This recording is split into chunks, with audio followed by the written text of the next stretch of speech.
수없이 많이 들었을 텐데 또 한번 그냥 쭉 한번 정리할게. 부등식 1차 부등식부터 2차 부등식까지 한번 싹 정리해 줄 테니까 하고 나서 문제 풀고 진행하자고. 일단 뭐 솔직히 1차 부등식에서는 어려운 내용은 많이 없잖아. 그러니까 쉽게 말하면 우리가 원래 중학교 때 배웠던 1차 부등식과 1차 부등식의 1차 부등식이랑 그지? 고등학교 때 배우는 1차 부등식의 가장 큰 차이점은 A가 0이 될 수 있냐 없냐야. 그러니까 우리가 1차 부등식이라서는 원래 우리가 중학교 때 배웠던 1차 부등식에서는 A가 0이 아니다라는 요 내용이 들어간 내용에서 니네가 모든 문제의 풀이가 시작됐었지만 고등학교 내용에서는 이제 이 A가 0이 되는 거에 대해서 되게 중요하게 다룹니다. 그러니까 뭐 그냥 A가 0이 아닌 상태에서 니네가 이 문제를 푸는 거에 대해서는 전혀 어려움이 없겠지만 이제 A가 0일 때에 대해서만 니네가 잘 생각을 해주면 돼. 결국 1차 부등식에 시험 문제가 나온다면 당연히 A가 0일 때에서 니네가 시험 문제가 출제될 거야. 그래서 쉽게 말해서 우리가 AX 플러스 B가 뭐 0보다 크다 이런 상황이 되어 있는 상태에서 우리가 이 1차 부등식을 풀으라고 하면 AX가 마이너스 B보다 크다 이렇게 돼버릴 테고 우리가 양변에 A분의 1을 곱해서 문제를 푸는데 만약에 A가 0이다라는 가정하에서 문제를 풀었을 때 여기서 니네가 조심해줘야 되는 게 이게 0 곱하기 X가 마이너스 B보다 크다 이렇게 돼버리기 때문에 이 B의 값의 범위에 따라서 이 B의 값의 범위에 따라 다시 말해서 만약에 마이너스 B가 양수잖아? 마이너스 B가 양수? 또는 뭐 0 이상? 마이너스 B가 0 이상이잖아? 그럼 이 좌변이 무조건 0이기 때문에 이 마이너스 B가 만약에 0보다 크거나 같게 되면 이거는 해가 없다가 돼버린다니까. 해가 존재하지 않는다가 돼버리는 거야. 그리고 만약에 마이너스 B가 음수가 돼버리면 그지? 얘가 음수라는 소리는 X에다가 어떤 수를 집어넣어도 왜 좌변은 무조건 0이기 때문에 얘는 해가 무수히 많다가 돼버릴 거야. 그래서 여기서 니네한테 이거를 거꾸로 말해준다라면 오히려 어떤 1차 부등식의 이 1차 부등식을 풀었는데 그 결과가 만약에 해가 없다가 나오거나 또는 해가 무수히 많다가 나오는 경우에는 무조건 이 A의 값이 0이다라는 걸 니네한테 대신해서 말해주고 있는 거야. 그러니까 실제로는 이 부등식을 풀었을 때 범위는 뭐 X는 3보다 작다 또는 뭐 X는 뭐 마이너스 3보다 크다 이런 식으로 답이 나오는 게 맞는데 이거에 해가 만약에 어떤 1차 부등식을 풀었는데 해가 없다가 나오거나 해가 무수히 많다가 나온다라는 거는 X의 개수가 0이다라는 걸 니네한테 대변해주고 있는 내용이기 때문에 머릿속에 반드시 기억해줘야 됩니다. 그러니까 뭐 1차 부등식의 시험 문제 나올 때는 뭐 이게 가장 많이 나오는 내용이고 뭐 A가 0보다 클 때 부등호 방향 바뀌고 안 바뀌고는 뭐 니네가 당연히 아는 내용이지. 그치? 그 다음 두 번째로 이제 1차 부등식에서 니네한테 시험 문제 많이 출제될 내용은 결국 절대값 내용인데 얘들아. 이 절대값 X가 A보다 작다라는 거. 일단 니네가 여기서 이 절대값의 의미에 대해서 잠깐 생각해줘야 되는데 이 절대값이라는 거는 말을 줄여놓은 말이야. 뭐를 줄여놓은 말이냐면 수직선에서 0과 xy의 거리를 의미하는 거거든. xy의 거리가 a보다 작다라는 걸 말해주고 있는 거야. 그러니까 이 a가 만약에 이렇게 여기 0이 있다라면 이 x의 위치가 어디 있는 거냐면 a보다 작게 있다라는 거야. 그렇다는 소리는 a가 만약에 여기라고 하면 x의 위치는 여기 있다라는 거지. 또는 마찬가지로 x의 범위가 a보다 거리가 좁아야 된다는 소리니까 이쪽 마이너스 a가 이렇게 있을 때 여기의 거리도 a일 거기 때문에 x의 위치는 여기 있다라고 니네한테 말해주는 거야. 그래서 이 부등식을 풀어주면 우리는 바로 x가 마이너스 a보다 크고 a보다 작다라고 우리가 그냥 암기해서 풀어버린다 이걸. 또는 만약에 절대값 x가 뭐 b보다 크다 이렇게 되어 있으면 0과 수직선에서 0과 x와의 거리가 b보다 멀어야 하기 때문에 여기가 만약에 x라면 여기가 b가 되고 여기가 마이너스 b가 될 테고 여기 거리가 b고 여기 거리가 b이기 때문에 이 x의 위치는 어디에 존재해야 되냐면 b보다 거리가 멀다라는 느낌이기 때문에 이쪽 양쪽 이쪽의 느낌이 돼버리기 때문에 x의 범위는 뭐가 되냐면 마이너스 b보다는 작거나 또는 x는 b보다 크다 이렇게 풀어줄 거라고. 그래서 우리가 이렇게 절대값 하나짜리는 맨날 이걸 이렇게 그림으로 그려서 풀기가 귀찮으니까 그냥 외워놓는 겁니다. 그래서 예를 들어서 뭐 절대값 x가 뭐 3 이하다 이렇게 나와 있으면 x의 범위는 마이너스 3 이상 3 이하가 되는 거고 마찬가지로 뭐 절대값 2x 플러스 1이 뭐 5보다 크다 이렇게 되어 있으면 2x 플러스 1과 0과의 거리가 5보다 큰 거기 때문에 2x 플러스 1은 5보다 크거나 또는 2x 플러스 1은 5보다 작거나 같게 된다라고 이렇게 생각해 줘야 돼. 그리고 여기서 니네가 조심할 점 학교 시험 문제 또는이라는 말과 콤마라는 의미는 분명히 다른 의미이기 때문에 이 또 5월이라는 말을 꼭 써줘야 되겠지. 5월이라는 말을 쓰든가 아니면 또는이라는 말을 반드시 써줘야 된다는 거 이거 기억해놔. 괜히 이런 거 가지고 일정 깎일 필요 없습니다. 그치? 그래서 뭐 절대값 하나짜리는 요렇게 우리가 풀기로 약속을 할 거고. 그러니까 1차 분식에 나올 만한 문제들만 설명하면 이제 이 다음으로 나오는 게 바로 뭐냐면 절대값이 2개 이상인 거지 이제. 그러니까 절대값이 1개짜리는 그냥 이렇게 암기해서 풀면 되는 거고 절대값이 막 2개 이상 나오는 거 뭐 3개까지 나올 수도 있을 거야. 학교 시험 문제 만약에 어렵게 나온다라 뭐 이런 문제들. 자, 이 절대값 문제가 이렇게 2개, 3개가 나올 때는 우리가 이 문제를 어떻게 풀 거냐면 원래 정확한 풀이 방법은 예를 들어서 뭐 절대값 x 플러스 3에 플러스 뭐 x 마이너스 2가 뭐 5보다 작다 이런 문제가 만약 나온다라면 원래 이거의 모든 해설지의 풀이는 다 어떻게 나와 있을 거냐면 x의 구간을 나눠서 범위를 이렇게 나눠서 3가지로 나눠버릴 겁니다. 이렇게 3가지로 나눠서 x가 여기가 이제 0 나오는 값이 마이너스 3이고 여기서 0 나오는 값이 2이기 때문에 x의 범위를 총 3가지로 나눠버리지. 어떻게 나누냐면 x가 마이너스 3보다 작다. 두 번째로는 x는 마이너스 3보다는 크거나 같고 2보다는 작다. 마지막으로 x는 2 이상이다. 이렇게 3가지로 나눠서 풉니다. 그래서 x의 구간이 지금 어디 있는지 모르기 때문에 x가 이렇게 생겼을 거다라고 한번 예상해서 풀어주고 두 번째 이렇게 생겼을 거다라고 한번 예상해서 풀어주고 세 번째 이렇게 생겼을 거다라고 예상해서 문제를 풀어주는 방법이 가장 기본적인 풀이 방법인데 이렇게 풀다 보면 시간이 좀 오래 걸립니다. 그래서 이거의 단점을 보완하기 위해서 우리는 얘를 모두 다 그래프를 그려서 해석을 할 겁니다. 알겠지? 자, 그리고 여기서 이제 얘가 또 하나만 더 팁을 주면 얘가 꼭 여기가 미만일 필요는 없어. 그러니까 이쪽에다가 이렇게 붙여도 상관은 없습니다. 알겠지? 뭐 이런 식으로 붙여서 풀어도 니네가 상관없어. 그러니까 이거는 뭐 중요한 게 아니야. 여기 마이너스 3 붙이고 여기에 마이너스 이렇게 붙이고 여기에 뭐 안 붙이고 이렇게 풀어도 상관없어. 니네 마음대로 풀어. 알겠지? 근데 모든 문제집이나 보편적으로 그냥 모든 유형서에서 다 이렇게 풀기 때문에 그냥 니네도 이렇게 푸는 것 뿐인 거지. 뭐 이거에 대해서 니네가 생각할 건 전혀 없습니다. 그래서 이제 니네가 이렇게 나눠서 이거의 구간에 따라서 이 문제를 다 풀어서 우리가 처음부터 x가 마이너스 3보다 작을 거라고 예상해서 푼 결과랑 얘랑 공통인 부분을 찾아내는 거고 얘랑 공통인 부분 찾아내고 얘랑 공통인 부분 찾아내서 답이 얘도 되고 답이 얘도 되고 답이 얘도 된다라고 푸는 게 가장 일반적인 풀이 방법이고 자, 우리는 그렇게 안 풀 거고 이제는 어떻게 풀 거냐. 우리는 이 문제를 이렇게 해석할 겁니다. y는 절대값 x 플러스 3 그래프 플러스 절대값 x 마이너스 2 그래프랑 y는 5 그래프와 그러니까 이 그래프와 이 그래프의 개형을 이용해서 문제를 풀어버릴 건데 무슨 말이니 뭐냐. 구간을 나눠주는 것까지 똑같습니다. 그럼 만약에 x가 마이너스 3보다 작다라고 해버리잖아. 그럼 니네가 확실한 게 얘는 분명히 음수로 나올 거고 얘도 분명히 음수로 나온다는 거 니네 확신하잖아. 그지? 안에 있는 마이너스 4 집어넣으면 알지? 음수 나오는 거. 그래서 음수 나오면 이렇게만 생각해. 얘가 음수 나온다는 건 얘가 기울기가 마이너스 x, 얘도 마이너스 x이기 때문에 둘이 더해주면 마이너스 2x라는 기울기로 이렇게 튀어나올 거야. 어디까지? 마이너스 3까지. 이런 식으로. 그 다음에 두 번째로는 이 사이 안에 있는 범위, 뭐 0을 생각해볼까, 0? 얘 양수 나오고 얘 음수 나오잖아. 그럼 얘 양수 나오면 그대로 나올 거고 얘는 음수 나오니까 부호 바뀌어서 나오지 않겠습니까? 그럼 뭐가 나올 거냐면 5가 나와버리겠네. 그래서 그냥 5 이렇게 쭉 그려주면 돼. 5. 무슨 말인지 이해지? 얘는 양수 나오니까 그대로 x 플러스 3 얘는 부호 바뀌어서 나오니까 마이너스 x 플러스 2가 돼서 더해주면 없어져 버립니다. 그래서 이렇게 나와버릴 거고 어디까지? 2까지. 그 다음 마지막으로 얘도 풀어주면 얘도 양수 나오고 얘도 양수 나오기 때문에 기울기가 2일 겁니다. 그래서 2인 기울기를 이렇게 그려주면 끝나는 거야. 그래서 요거의 그래프의 개형을 그려서 푸는 게 니네한테 훨씬 빠를 거야. 확인 작업 해보면 마이너스 3 집어넣으면 분명히 5 나오지? 2 집어넣어봐 분명히 5 나올 겁니다. 둘 다. 그래서 그래프의 개형이 이렇게 생겼다는 걸 니네가 파악하고 그 다음에 우리가 y는 5 그래프를 그릴 수 있잖아. 자, 여기서 y는 5 그래프가 어디냐라고 하면 문제 살짝만 바꿔볼까? 여기를 그냥 이렇게 해보려. y는 5 그래프가 어디냐 그럼 니네가 이 점의 좌표가 여기가 딱 y는 5네. 이렇게 y는.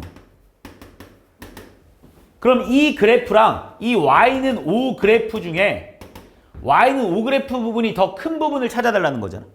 그럼 초록색 그래프와 흰색 그래프 부분에 더 크거나 같은 부분은 당연히 여기서부터 여기까지 아니겠습니까? 그래서 결국 답은 x는 마이너스 3부터 시작을 해서 2까지 됩니다 라고 풀어주는 게 훨씬 빠른 풀이 방법일 거야. 그러니까 절대값이 2개 이상 나오는 문제들은 우리는 무조건 다 그래프로 해석해서 문제를 푼다라고 생각을 해주면 돼. 알겠지? 요거 꼭 좀 기억해놓고, 나온 김에 하나 더 설명하면, 여기 부등식에서 뭐도 잘 나올 수 있냐면, 이 가우스도 좀 잘 나올 수 있습니다. 그래서 니네 이 가우스 그래프 그리는 거 잠깐만만 연습을 하면, 얘가 가우스 뭐 x 플러스 3이 뭐 5 이하다 이렇게 되어 있을 때, 니네가 이것도 그래프를 좀 그려서 해석할 수 있었으면 좋겠어, 얘들아. 전혀 그리기 어려운 그래프가 아니야. 가우스 그래프는 어떻게 그리면 되냐? 이렇게 그려준 다음에 가우스가 나왔을 때 그냥 가우스를 무시하고 그래프를 그려. 가우스 무시하고 그래프 그려주면 얘가 y는 x 플러스 3일 거거든? 그럼 그 다음엔 어떻게 해주냐? 가우스의 값은 무조건 정수만 나올 수 있기 때문에, 얘들아. 가우스의 값은 무조건 정수만 나올 수 있기 때문에 여기에 만약에 어딘가 1이 있고 여기인가 어딘가 2가 있고 여기 어딘가 이렇게 3이 있을 거 아니야. 그치? 그러면 요 그래프들이 모두 다 얘를 넘지 않는 정수가 되기 때문에 다 이런 식으로 그래프가 그려진다. 요렇게. 그러니까 요 부분이 다 밑으로 이렇게 내려와 버린다. 이렇게.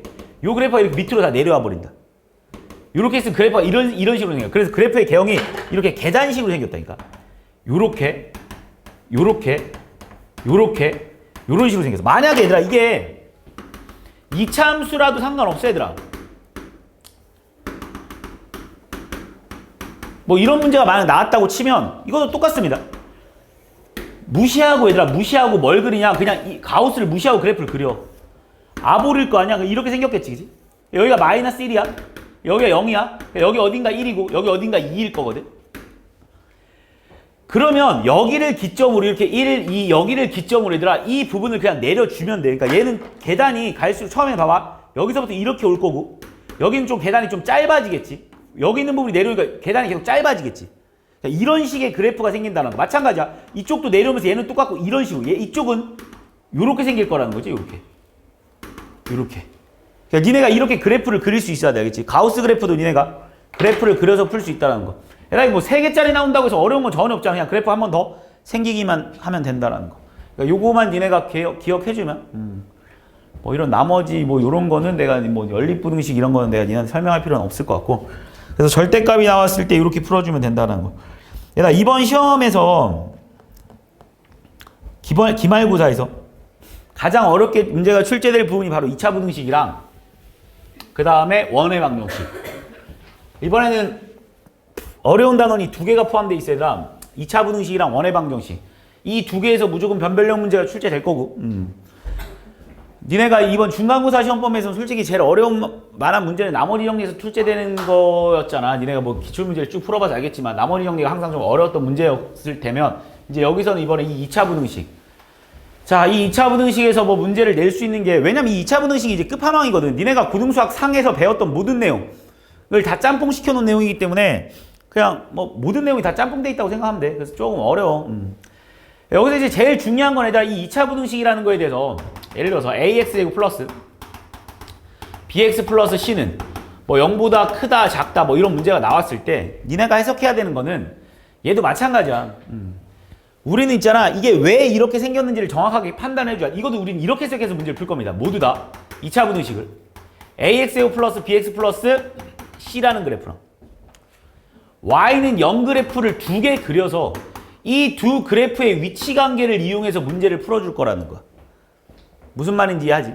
그러니까 아까 전에 내가 방금 절대값 문제도 마찬가지였잖아. 절대값 x 플러스 1 마이너스 절대값 x 플러스 2가 2보다 작다라고 했을 때 이 그래프 따로 그려주고 이 그래프 따로 그려줘서 내가 문제를 해석한다고 했었잖아. 계속. 여기도 마찬가지야. 어떤 2차 부등식이 나오면 이 2차 부등식은 무조건 이렇게 그래프를 나눠서 생각해줘야 돼. 그래서 니네가 이거의 그래프를 못 그리는 사람은 없을 거라고. 그래서 이거의 그래프를 그리고 나서 그 다음 이제 이 y는 0 그래프는, 그러니까 이 그래프를 그리려면 당연히 y는 0이라는 내용이 들어가야 돼. 왜냐면 니네가 그래프 그릴 때 x축 안 그리고 그래프 그리는 사람 없을 거 아니야. 그래서 이거의 그래프를 그리고 x축의 위치를, 그러니까 니네가 먼저 솔직히 말해서 이거 그래프 그려라 하면 니네가 먼저 x축, y축 그래프 그려놓고 나서 니네가 이거의 그래프를 그릴 거라는 거지. 그래서 이거의 그래프를 그리는데 이 그래프가 만약에 이렇게 생겼다라고 치면 니네가 먼저 이 점과 이 점을 찾아낼 거고, 이 점과 이 점을 찾아내는 게 결국은 2차 방정식의 내용이겠지, 그치? 얘는 0이다라고 해서 이때 나오는 x의 값을 우리는 알파 또는 베타라고 할 거면서, 그래서 우리가 얘가 알파, 얘가 베타라는 걸 니네가 알아낸 다음에 그냥 해석하면 되는 거야. 이 그래프가 이 X축보다 아래에 있는 부분이 어딨냐를 묻는 부분이기 때문에 여기서부터 여기까지 아래에 있는 부분은 이 부분 아니겠습니까? 그래서 해는 X는 알파보다 크고 베타보다 작다 이렇게 들어가 주는 거야. 그런데 여기서 니네가 좀 팁을 주자라면 우리가 옛날에는 중학교 때는 이 그래프를 그리기 위해서 반드시 항상 뭘 했었냐면 완전제곱식이라는 걸 니네가 사용했었거든. 그런데 여기서는 이 그래프를 그릴 때 솔직히 완전제곱식을 이용해서 그래프를 그리지 않고 뭐만 이용해서 그래프를 그릴 거냐면 판별식만 이용해서 그래프를 그릴 거야. 왜 판별식만 이용해서 그래프를 그리냐면 이거의 꼭지점의 좌표가 별로 중요하지 않아. 여기서는 니네가 이 바로 전 단원에서 2차 함수의 최대체수에서는 이 2차 함수에서 모두 다 꼭지점의 좌표를 이용해서 그래프를 그렸다라면 여기서는 솔직히 이거의 꼭지점 좌표가 2차 분응식에서는 별로 중요하지 않거든.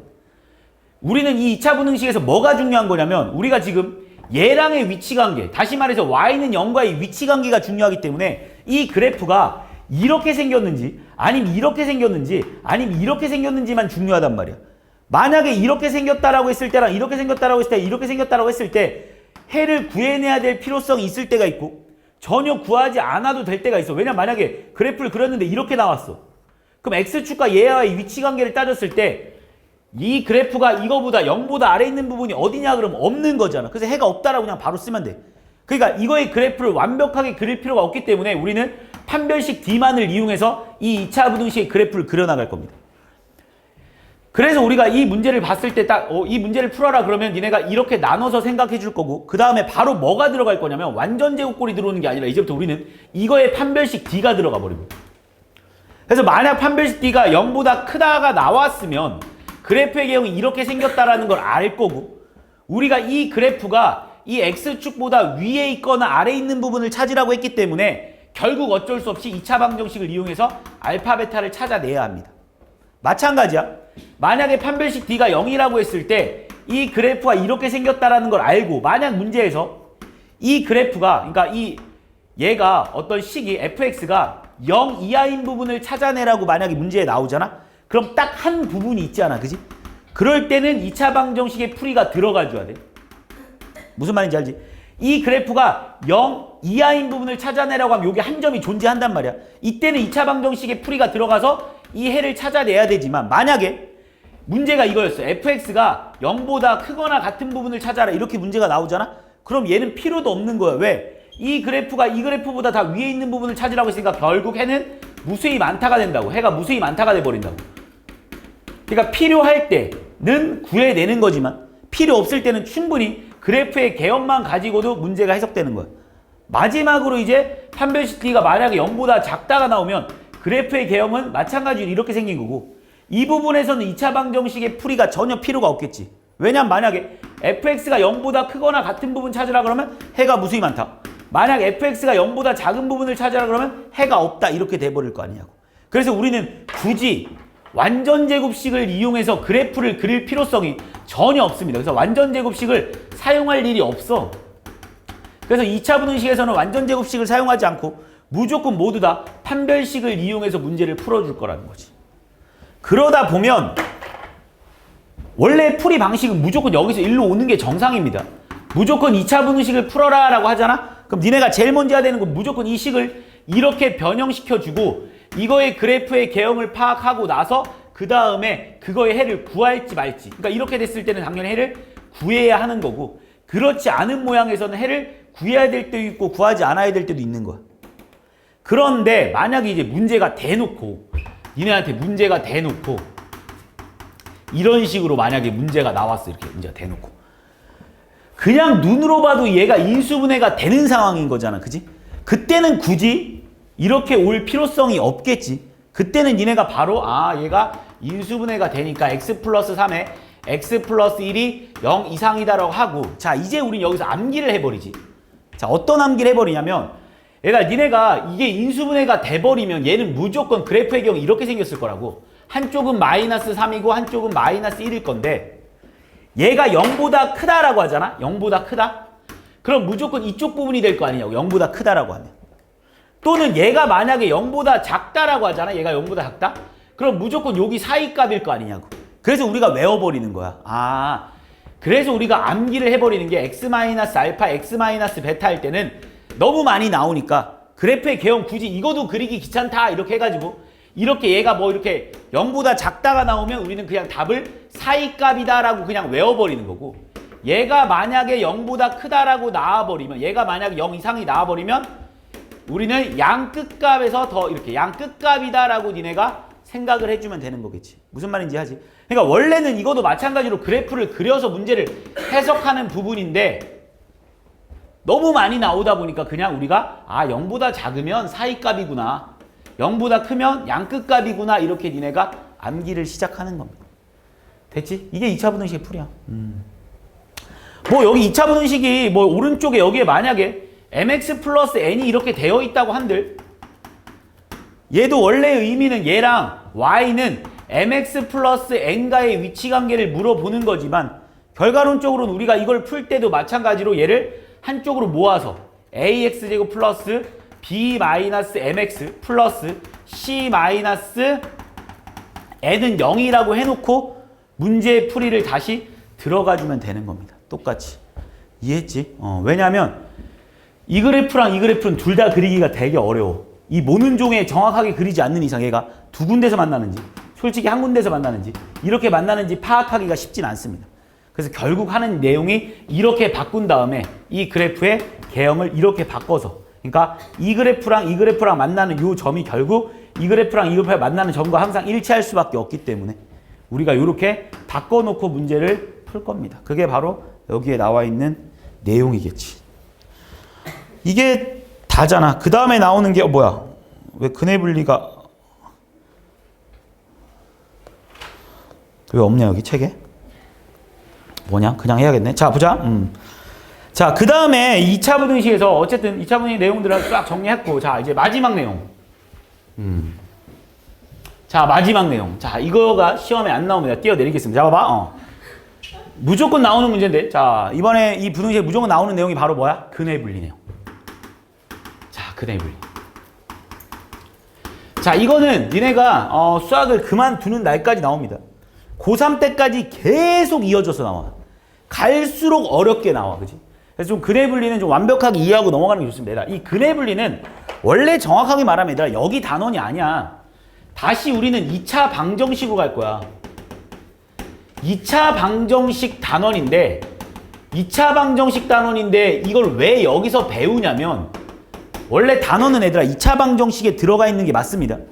근데 왜 보통 문제집이나 부분에서 나오냐면 이 2차 방정식인데, 원래는 단원이 2차 방정식인데 이걸 풀 때 그 계산 과정에서 부등식이 나와.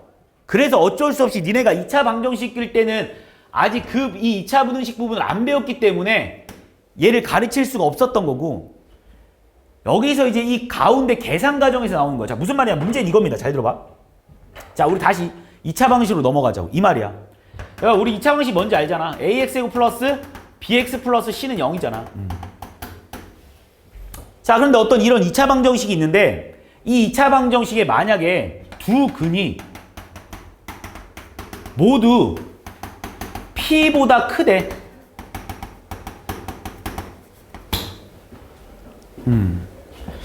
그럼 우리가 이걸 가지고, 야, 이 2차 방정식에서, 그지? 이 두 근이 모두 다 p보다 크려면 이 2차 방정식이 어떻게 생겨야 되겠냐는 거야. 이 관계식을 니네가 만들어 보는 거야, 그냥. 이 2차 방정식의 두 근. 그러니까 우리 여기서 말하는 2차 방정식의 두 근이 알파, 베타인데, 이 알파, 베타를 직접 구할 수 있는 문제였으면 진짜 쉬웠겠지. 만약에 니네한테 이 2차 방정식의 두 근을 구한 다음에 두 근이 모두 다 p보다 크다라고 하면 당연히 p랑 알파랑 비교했을 때 이렇게 되고요, 이렇게 되면 돼요라고 하면 끝나겠지, 문제는. 근데 당연히 이걸 못 푸는 문제니까, 얘를 풀 수 없는 문제니까 문제가 나오겠지. 자, 이게 무슨 의미냐? 자, 다시 봐보자고. 이 방정식에서 두 근이 모두 다 p보다 크다라는 거는, 이걸 다시 해석해보면 우리는 이거는 바로 앞 단원이 2차 방정식과 2차 함수에서 관계에서도 배웠지만, 얘가 무슨 말이냐면 여기서 나오는 이 두 근이라는 거는 y는 ax제곱 플러스 bx 플러스 c라는 그래프랑 y는 0 그래프, 이 두 그래프의 교점을 우리는 근이라고 하는 거 알고 있잖아. 계속 그렇게 풀고 있지. 얘들아, 우린 이런 이제 이 모든 식을 다 그래프화해서 푸는 거야 진짜로. 게다가 이게 나중에 수학 2에서 다 이 내용이야. 다 수학 2 내용이 다 그래프 그릴 수 있냐 없냐 문제야. 그러니까 지금부터 항상 그렇게 연습을 해. 지금 2차 분식도 항상 그래프. 그러니까 모든 방정식을 이제부터 니네는 제발 그래프로 해석하는 그 좀 생각이 들어야 돼. 좀 그러니까 이걸 보고 얘가 이 말이 무슨 말이냐면 이 그래프랑 이 그래프와의 교점인데 이 두 그래프의 이 알파 베타가 모두 다 P보다 크대. 그럼 P의 위치가 어디 있어야 되냐면 P의 위치는 당연히 여기 있어야 된다는 건 니네가 확신할 거 아니야. 이 두 근이 모두다 P보다 크다라고 했으니까. 그래서 이 두 근이 모두 다 P보다 크다라고 했으니까 P의 위치가 여기 있다라는 것까지 니네가 파악을 한 거야. 그지? 그러면 그 조건을 만족하는 A, B, C를 찾아내기 위해서는 어때야 되냐면 잘 들어봐. 일단은 기본적으로 두 근이 나온다고 했잖아. 그지? 근데 여기서 두 근이라는 게 앞에 서로 다른이라는 말이 붙어있냐 안 붙어있냐도 되게 중요합니다. 서로 다른이 안 붙어있으면 중근도 우린 두 근으로 보는 거야. 얘들아. 중근이라는 말 자체가 중복된 근이라는 거잖아. 그지? 중복됐다라는 건 근이 겹쳤다는 거잖아. 그래서 근이 두 개인 거야. 알겠지? 그래서 이때는 판별식 D가 0 이하를 일단 만족해줘야지. 기본적으로. 왜냐면 그래프가 이런 식으로 생겼어요 라는 걸 니네한테 말해줘야 돼. 그러니까 이 그래프가 얘들아, 이 그래프에서 이 방정식에서 두 근이 모두 다 P보다 크려면 일단 기본적으로 이 그래프는 이런 식으로 생겼어요 라고 말해주는 게 일단 판별식. 그 다음 두 번째로 잘 봐. P가 여기 있다라는 걸 내가 니네한테 강조한다는 거는 이 함수식에서 이 함수식이 y는 fx라고 이렇게 잡았을 때 당연히 fp를 대입하면 무조건 양수가 나와야 되지 않겠습니까? 왜냐하면 니네가 P가 여기 있어야 된다며. 그럼 P의 값을 대입하면 무조건 양수이지 않겠어? P의 값 대입하면 무조건 양수일 거 아니야. 그지? 그래서 FP는 무조건 양수다라는 거. 그러니까 이거를 만족하기 위한 조건들을 내가 니네한테 찾고 있는 거야. 얘가 fx라고 하면 P가 무조건 이쪽에 위치해야 되기 때문에 P의 값을 집어넣으면 무조건 양수가 나와야 된다고. 그런데 만약 이거 두 개만 풀면 어떤 문제가 발생할 수 있냐면 그래프가 이렇게 생긴 거 맞고 P가 여기 있는 거 맞는데 P가 여기 있을 수도 있는 거잖아. 지금. P가 여기 있어도 지금 이 두 조건을 만족하고 있지 않습니까? 그럼 내가 지금 P가 이쪽에 있냐 이쪽에 있냐를 말해주고 싶은데 P가 이쪽에 있어요 라고 말해야 될 거 아니에요. 왜? 두 근이 모두 P보다 크다라고 했으니까. 두 근이 모두 다 P보다 크다라고 했으니까 P가 여기 있어요 라고 말해주고 싶어. 내가 이거 두 개만 풀잖아? 그러면 이거랑 이 P가 여기 있다가 돼버리는 거야 지금. 근데 난 P가 왼쪽에 있어요를 말해주고 싶잖아. 그 왼쪽에 있어요를 말해주는 게 바로 이 축의 방정식. 항상 대칭이기 때문에 이 축의 방정식. 다시 말해서 마이너스 2a분의 b보다 P는 왼쪽에 있어요잖아. 얘가 더 커요. 이렇게. 그럼 무조건 P의 위치는 여기 어딘가에 있을 수밖에 없지 않냐? 여기 어딘가에? 자, 이 세 개의 조건을 만족하려면 무조건 P가 여기 있을 수밖에 없는 거 아니야? 이해했지? 왜? 판별식 D가 0 이상이라고 했으니까 그래프는 이렇게 생겼을 거고요. 그 다음 FP가 0보다 크다라고 했으니까 P는요. 여기 있거나요. 아니면 여기 있겠네요. 그래야지만 양수 나올 테니까. FP의 값이 양수 나올 테니까. 양수 나올 테니까요. 근데 나는 P보다 크다라고 했기 때문에 P가 이쪽에 있어야 돼요 라는 걸 말해주고 싶어. 그럼 그거를 제일 말하기 편한 게 바로 얘. 축의 방정식을 이용해서 풀어주면 된다. 그래서 이 세 가지를 만족하잖아? 그럼 결국은 두 근이 모두 다 P보다 큰 거야. 이해했습니까? 그러면 요 내용의 문제 풀이에서 부등식이잖아. 그래서 이 풀이에서 2차 부등식이 튀어나오는 것 뿐이야 얘들아. 그래서 여기서 배우는 거야. 단원 자체는 그냥 2차 방정식이야. 2차 방정식의 두 근이 모두 다 P보다 크다라고 했으면 이런 조건 만족하면 되겠구나라는 걸 니네가 원래 아는 건데 여기서 판별식을 풀 때나 또는 함수값을 대입할 때나 또는 축의 방정식을 풀 때 부등식 내용들이 너무 많이 나와서 이 중간중간에 2차 부등식이 막 튀어나올 수 있다 이거지. 그래서 여기서 배우는 것뿐이야. 자, 그럼 뭐 바보가 아닌 이상 자, 만약에 두 근이 Q보다 작다라고 한번 해볼까? Q보다 작다? 그럼 두 근이 Q보다 작다라고 하면 또 니네가 생각했을 때 Q가 여기 있어야 되는 거잖아. 여기 어딘가 있어야 될 거 아니야. 왜? 두 근이 여기랑 여기 있는데 이 두 근이 Q보다 작다고 했으니까 Q가 여기 있어야 되거든. 그럼 또 마찬가지로 두 근이란 말 나왔으니까 판별식 D가 일단 기본적으로 0 이상이어야 될 테. Q가 일단 여기 있어요라는 말은 또 마찬가지로 FQ는 무조건 양수여야 돼. Q의 값을 집어넣으면 무조건 양수가 나오는 거 맞지, 그지? 그런데 여기까지만 풀면 Q가 여기 있는지 구분이 안 간다고. 그래서 Q의 값은 이 축의 방정식보다는 커야 돼요 라고 풀어주는 거겠지. 이해했습니까? 자, 그 다음 마지막. 두 근 사이에, 자, 마지막. 두 근 사이에 R이 있다라고 하면 그러니까 이런 조건을 만족하려면 어떤 조건이 만족하냐는 거야. 그럼 잘 봐봐. 자, 이것도 똑같아. 두 근 사이에 R이 있다라는 걸 봤을 때 일단 기본적으로 니네가 선생님 판별식 D는요 0 이상이어야겠네요 쓰겠지. 그 다음 두 번째로 잘 봐. 그 다음에 니네가 그럼 두 근 사이에 R이 있으니까 R이 여기 어딘가에 있어야 되는 거잖아. R이 여기 어딘가에. 그러면 FR이 뭐가 나오니 얘들아? 음수가 나와야지 않냐? 이해했니? 근데 잘 들어봐. 야, FR이 음수가 나왔다는 말 자체가 그러니까 어떤 2차 함수에다가 얘들아 봐봐. 어떤 2차 함수에다가 내가 R을 집어넣는데 음수가 나왔다는 자체가 벌써 이 그래프는 X축보다 아래에 있는 부분이 존재한다는 거잖아. 얘들아, FR이 음수가 나왔다는 자체가 벌써 이 2차 함수가 X축보다 아래에 있는 부분이 존재한다는 거잖아. 그럼 굳이 얘는 풀 필요가 없지 않냐? 겹치는 거지, 내용이. 겹치잖아. 음수 나왔다는 자체가 벌써 내려왔다라는 거라고, 그래프가. 그럼 굳이 이걸 풀 필요성이 없어지는 거야. 겹치는 내용이야. 이 내용 안에 얘가 포함이 되어 있어. 그래서 풀 필요 없어. 이해했습니까? 그 다음에 R이 여기에 아무 데나 있어도 다 만족하는 거잖아. 아까 전에는 잘 봐. 이거를 왜 따졌냐면 P가 이쪽에 있는지 모르기 때문에 따진 거야. P가 이쪽에만 있어야지 이쪽에 있으면 안 되기 때문에 얘를 따진 거지만 R은 여기 아무 데나 있어도 무조건 두 근 사이에 있는 거 맞습니까? 그래서 이거 하나만 딱 풀면 돼. 두 근 사이에 만약에 R이 있다 그러면 이거만 풀면 돼. 시간 남으면 이것도 풀어, 알겠어? 시간 남으면 풀어도 되는데 어차피 얘랑 교집합. 니네 어차피 이거도 만족하고 이거도 만족할 거니까 맨 마지막에 교집합으로 이 세 개 모두 다 만족하는 애를 답으로 쓸 거 아니냐고. 여기서도 니네가 이거 풀고 이거 푼 다음 교집합 풀잖아? 그럼 결국 답은 똑같이 이거 하나만 풀 경과로 나올 거야. 근데 굳이 시간 낭비할 필요 없잖아. 그지? 그래서 안 푸는 것 뿐이라고. 따라온 거 맞니, 여기까지?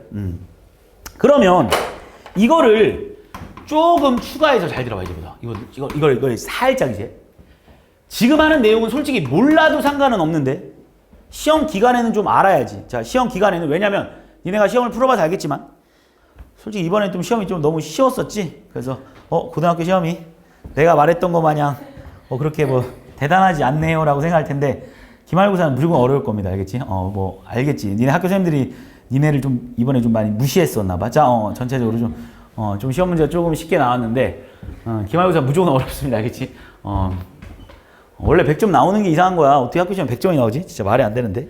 그러니까 진짜 니네를 너무 무시하셨나 보다. 자, 기말고사 무조건 어렵게 나올 거니까. 그러니까 니네 어렵게 나오는 게 좋아. 어렵게 나와야 실수해도 만회가 돼. 그러니까 어렵게 나오는 게 니네한테 좋을 거야. 여학교들이 좀 쉽게 나오는 바람에. 자, 어쨌든 이거 갑니다.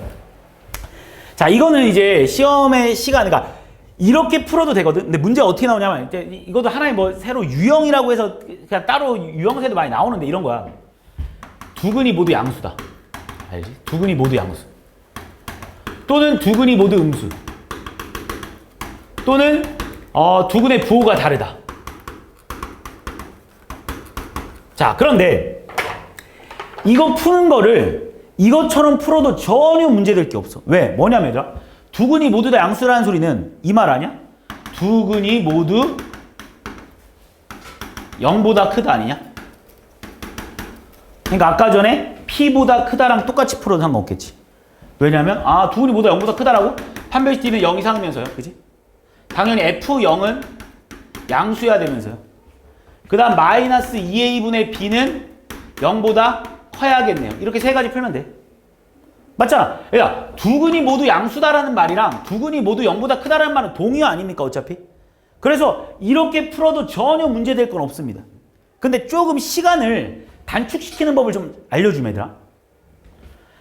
야, 여기서 두 근이 모두, 그러니까 이거는 그냥 이렇게 푸는 건 우리가 어떻게 해석해서 풀고 있는 거냐면 이렇게 그래프화 시켜서 문제를 풀고 있는 건데 시간을 좀 단축시키기 위해서 그냥 알려줄게. 두 근이 모두 0보다 크다라는 건 어떻게 풀면 되냐면 봐. 일단 두근이 나와야 되는 건 똑같기 때문에 판별식 D가 0 이상인 것까지는 똑같아. 여기까지는 똑같습니다. 근데 두근이 모두 0보다 크려면 결국 두근의 합 마이너스 A분의 B가 0보다 커야 되고 두근의 곱도 0보다 크면 되지 않겠습니까? 그럼 두근이 모두 다 0보다 크겠지. 이해했습니까? 이게 훨씬 빠르잖아. 무슨 말인지 알지? 얘는 그냥 이 방정식 자체에서 해석을 해버린 거야. 이거는 우리가 이거를 이렇게 그래프화 시켜서 해석한 거야. 무슨 차이점인지 알겠지? 이건 그냥 그러니까 이 두근이 모두 0보다 크다라는 거는 그냥 근과 계수와의 관계라는 걸 우리가 알고 있기 때문에 더 빨라지는 거야. 그러니까 그래서 어쨌든 하나의 공식화된 거지.